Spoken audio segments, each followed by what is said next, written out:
Last frost and freeze has passed on. Now's the chance to get out into our backyard garden and get our spring garden in gear. So hey guys, it's Daryl, Louisiana Simple Living. So man, it's like 80, supposed to get up to 85 or so today. It did yesterday as well. The last frost freeze has passed us by. Now it's time to get out in our backyard garden and go ahead and plant. So we got all of our seedlings that we grew from inside. And then we have a number of seeds that we can direct sow out into the beds. And that's what we're going to do today. So hanging there toward the end, I got a bonus where we'll talk about squash vine borer and one more possible prevention method. You don't forget about my Spring Garden 101 series. It's 11 videos. It's very informative. Check that out. If you haven't yet, please subscribe. Like the video. Don't want you to miss any of this. And feel free to share as well. All right, first let's go ahead and sow some seeds. Then we'll plant the seedlings. Then we'll get to our bonus, which is some squash vine borer prevention, one more method. All right, so I got two things I'm gonna plant here. This is where I moved the cattle pen on, get my trellis to a new location. So I got something I grew last year that did really well. That's these Alabama black-eyed butter beans. They did great and they taste incredible, cooked well. This is one I haven't ever tried before. It's a Louisiana 16-inch long pod. I got those from Baker Creek. I just never tried them before, and look at Louisiana's name on it. I want to try it. So let's go ahead and plant a few of these out here.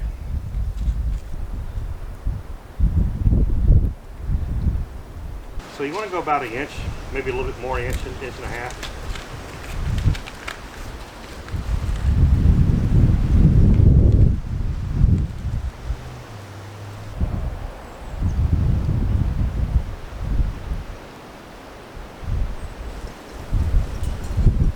Those sets there.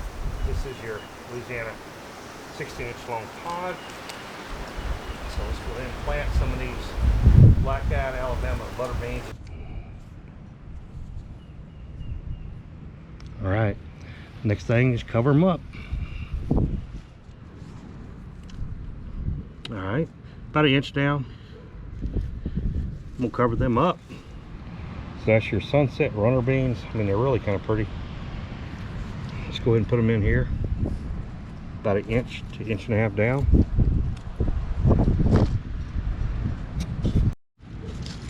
Go ahead and cover them up. That's the good old sunset runner beans, and they really are pretty. I can't wait to see them when they grow. Like Michael's cowpea, they do really well in the heat, and so I'm gonna go ahead and put some in. Just a couple right here, inch deep.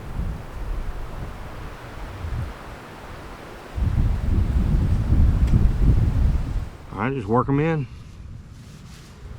I love growing stuff that's from the South, especially Louisiana. This is Piggott Southern Pea. This was, I think, Washington Parish peas from the 1860s or something like that.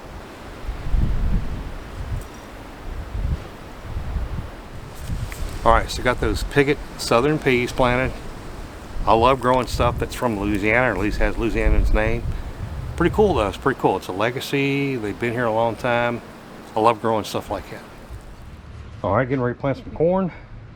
I'm gonna plant some True Gold corn. That's a kind of good old sweet corn. I've done both of these before. So this is the True Gold corn, sweet corn. I'm gonna give it a try. I've never used it before, or planted it before. Put it up next to some of this garlic. Hopefully the garlic is a good enough companion.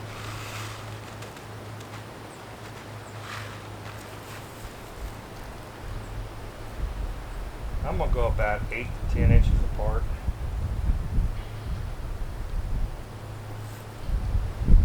And I don't try to go for a bumper crop. This ain't my main thing. I do like good sweet corn though. This is good fresh seeds. I'm only gonna put one. If you've watched me very often, you know a lot of times I'll double seed it even more. But these should be good and fresh. They'll germinate fine. All right, I'm gonna go in here with a little bit of Thai sweet basil, which I absolutely love. It's got to be about 1/4 inch deep, 1/8 inch apart. So what we do is we'll go ahead and overseed. I'm gonna overseed big time. Then I'll come back and thin it. I love good old basil, and it also helps repel the bad bugs. Now borage, or borage, how do you pronounce it? It's supposed to be a pretty good crop to keep the bad pest away. So I'm gonna plant me a couple right here. I got the epinacea right here. I got some white and some blue borage.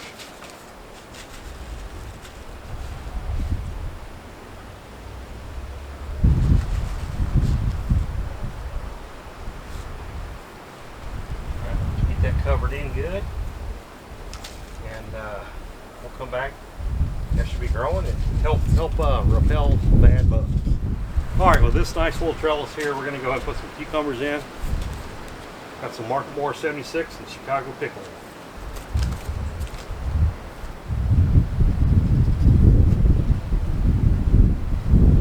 Should be about a ½ inch deep.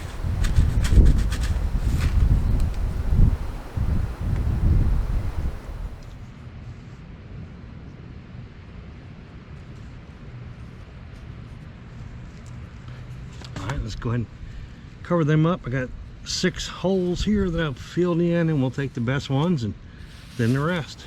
Just going to go with some cucumber Chicago pickling type.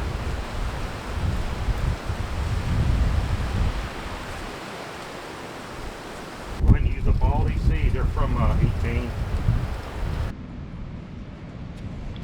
And cover them up. All right, got some sugar snap peas. We're going to go ahead and plant right here by this little trellis, so to speak.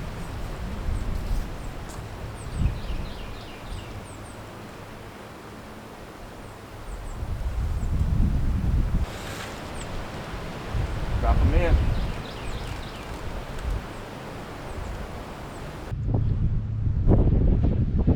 Sugar snap peas, hard to beat, fresh. All right, so we've got our sugar snap peas planted, and it's peas King Tut Purple. All right, so the King Tut Purple peas, they have a really interesting story. It's historic, you know, it's a hotly debated origin story. Some claims they came from the King Tut's tomb. When they opened up, they had some peas that were kind of sealed. Is it or not? I don't know. Pretty cool though. Purple flowers, fat purple pods, plants strong and vigorous, love cool weather. We ain't got cool weather, we got warm weather, but we're gonna make it work. King Tut's Purple Peas.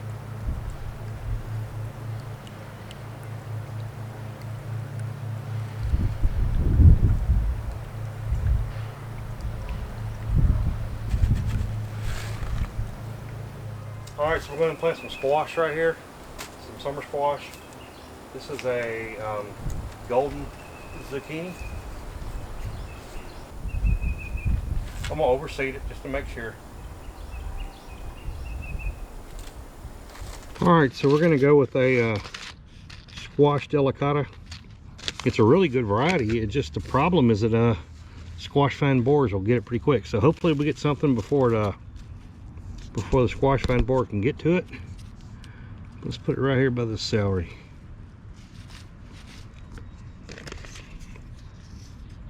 Okay, I'm just going to put 3 down. I'll come back and thin to the best one.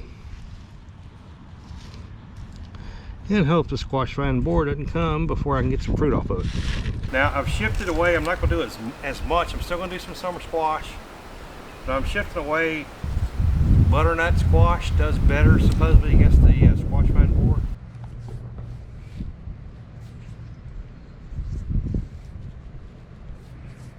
All right, let's cover it up. Well, that squash growing on our trellis before you know it.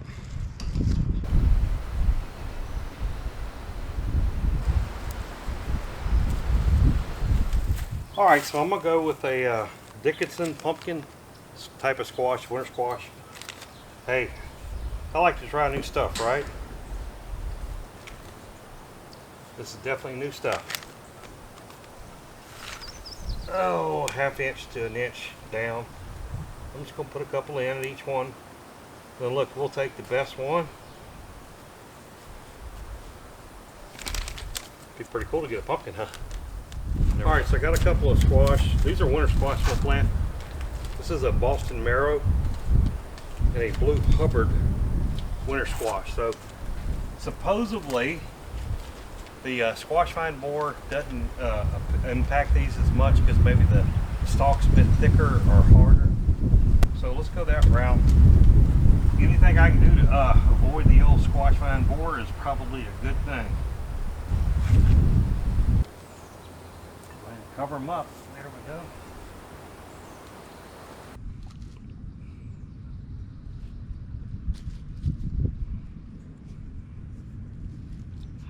Alright, so we're going to go with Muskie de Maroc. I'm probably butchering the name, but that's okay. I'm going to put a couple of them in.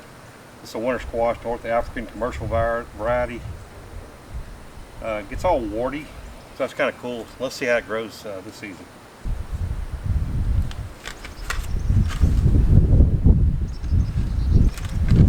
We're going to go with Muscat de Provence and Aunt Judy's heirloom pumpkin seed she sent me. That's Aunt Judy over in Florida and North Carolina. Yeah, and finally the last squash I'm going to plant is the Rouge. I don't know how you pronounce it, but Rouge Vif de Tapes. I guess it's French. I'm going to give it a couple seeds. Two seeds each spot. Just hope I get one growing, just because I've never grown it before. Be pretty cool. It's about a 1 to 1.5 inches deep. Cover up, good to go. All right, got some watermelon I want to go ahead and plant. This first one is Clay County yellow meat. Plop them right here. I may have to come put another trellis up here. That's okay, or I might just let it run on the ground. Half to 1 inch. I'll plant 2 seeds. See, then I'm gonna go almost like a whole foot apart. Sugar baby.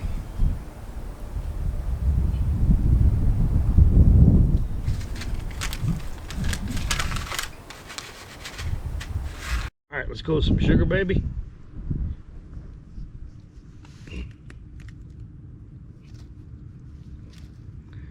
Cover them up. All right, so we're gonna go with some Wilson Sweet watermelon.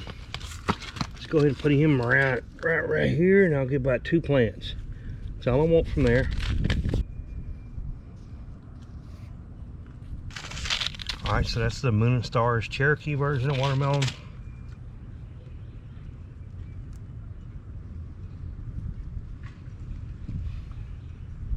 Almost forgot, melons, I need to get them planted too. I left some spots just in case up on a trellis over here and over here that I can actually use. All right, so I'm gonna plant some Old Time Tennessee right here. Actually back kind of over this way. And you want to plant these about 1/2 inch down. I'm gonna plant 3 of them.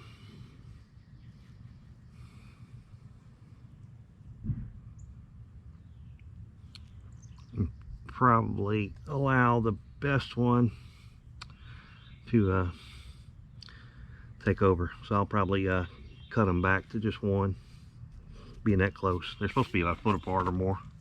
Oops, wrong one, so my bad.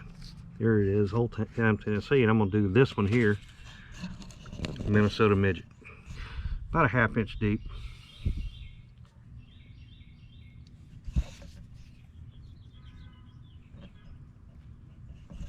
All right, I'm gonna plant some Madhu Rasajan honey, it's called. I'm gonna plant probably 3 and take the best one. All right, here's some of my plants that I had sowed inside. Tomatoes really need planted, but we couldn't do it last weekend because of the big bad freeze. But what I'm doing out here is I got them sitting and hardening off is what they call it. So what you want to do is get them from that nice pristine environment that you have indoors and get them outside, and progressively over a week or so, maybe even up to a week and a half, progressively let them spend more time outside in the temperatures and the humidity, especially Louisiana, South Louisiana. I mean, the humidity's so high. Get them used to it. That's all you got to do. I mean, just progressively leave them out longer and longer until you're ready to plant. Alright, so I got some black rim tomatoes I'm going to plant. One thing about tomatoes, you plant them differently than you would think, or at least than most other plants when you get them in a seedling.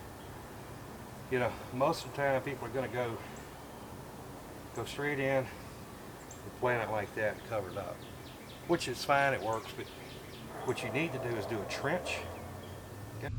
So we'll make a trench, we'll put it in like that and have just the top sticking out.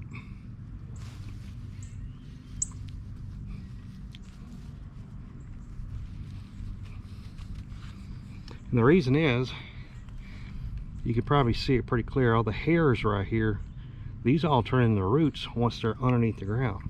If we put the dirt just up to here, then you don't actually get the opportunity to get a better rooting system like we did by doing a trench. Let's do another one here. Again, all I want to do is trench it.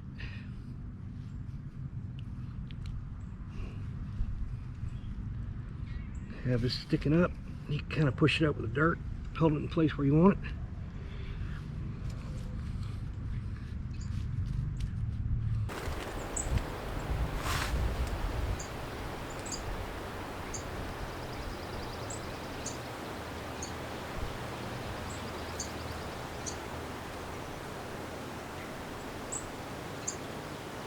Then what I also do, this is that organic root stimulator. I'll pour a little bit out in there.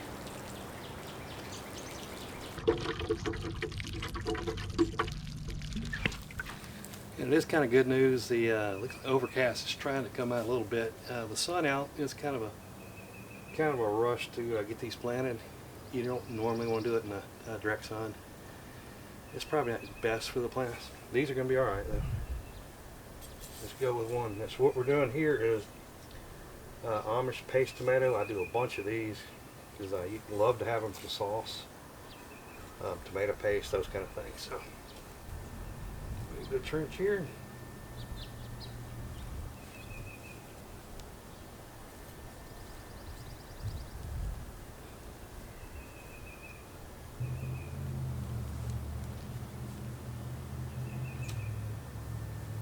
About, if you can go a full 1.5 feet, you're good. I cannot do that, or I choose not to do that because I think my soil is so good. But nevertheless, the more you can give it, the better it'll be. Go ahead and give it a shot of this root stimulator. And I'll come back and water them in here in a little bit too.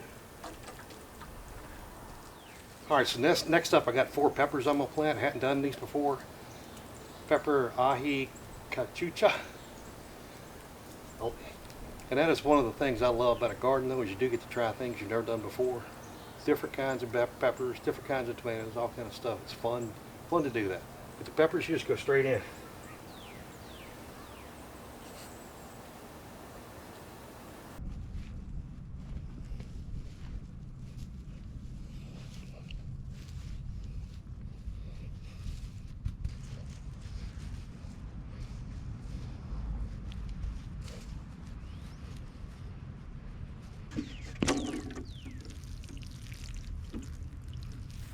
Alright, so what I got here is some mountain rose potatoes.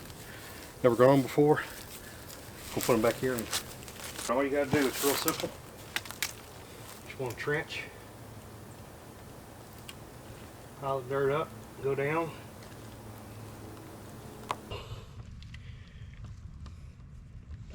Alright, so let's go and put some in. Put your best eye in and kind of point it up down in the bottom of the trench, and then we'll cover it up. Now we got our mountain rose potatoes. Alright, so this is the bonus section. I did promise you a bonus talking about vine squash borers. So I made a purchase. I went to Arbico Organics. So what you got is 2 different nematode packs here. These are beneficial nematodes. There's 2 different kinds. And this will go ahead and go attack the squash vine borer grubs as they're in the ground before they come up. So we'll see how that works.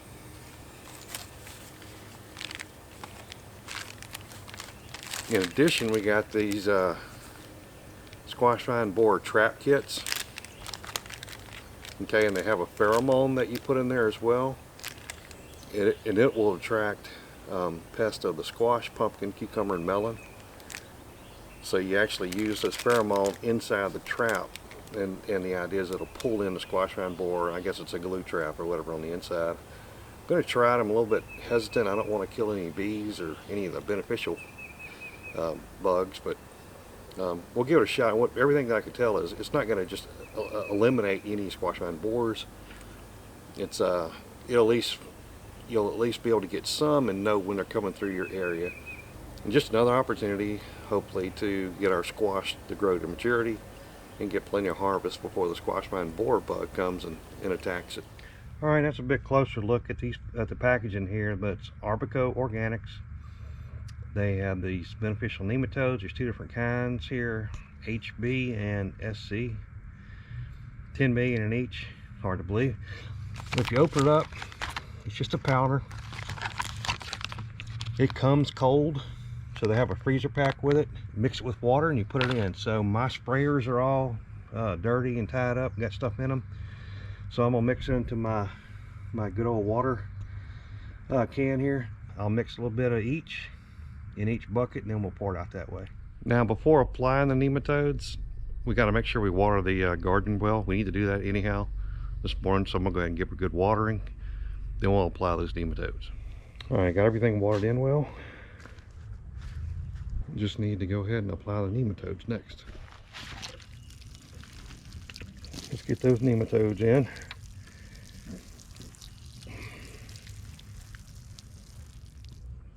So it's morning time. Let's see how everything's doing. So I planted yesterday. Oh yeah, everything's looking pretty good. The bluebird just flew out of the nest there. Sure did. He just flew out of that nest right there. I didn't know they were back. Yeah, everything's looking pretty good.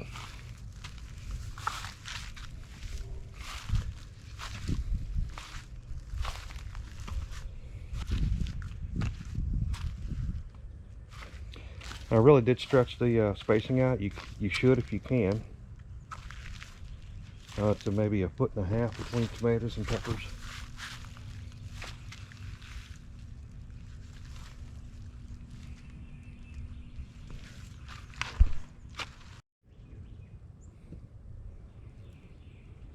Beautiful, beautiful morning. Beautiful garden so far. And beautiful Croy. All right, so we got the nematodes in the ground. I got to re-water it a little bit just real quick.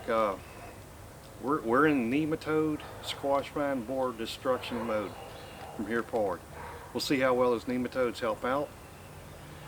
We have, again, these 2 traps, sticky traps, but they have a pheromone you put in there. It's supposed to attract squash vine borer. We're not going to put these out yet. We'll go ahead and wait till the squash starts fruiting, or at least starts flowering, and then we can go and put them out. Ain't no need to waste them now, and I got some refills here. So hopefully these measures, along with all the other ones that we put in the squash vine borer video last year, which I'll put a link to down below, will help us get better squash and not have them grubs go in there and just kill all of our squash. So we'll give updates in following videos. Hey guys, thanks for coming back to Louisiana Simple Living. We're out here in the garden, of course. I'm just excited as can be. Springtime planting. Got everything planted in. Got some seed sowed. Spring garden's ready to go. And the garden does look great. I'm just excited to wait those seedlings come out. Let's see those beans and other seeds I sowed coming out of the ground. Hey, check out my Spring Garden 101 series. It's a 11 episode series that takes you from planting your garden, sowing your seeds inside, putting them out like we have done out here on this video, sowing seeds, direct sow out here. If you don't have a new raised bed, it'll show you how to build a new raised bed, as well as the soil mix you can put in there to give you a good optimum opportunity for harvest. If you haven't as yet, please subscribe, like that video, and feel free to share the video. Like I always say, make memories now, make memories with family and friends. And as always, I will see you on the next video.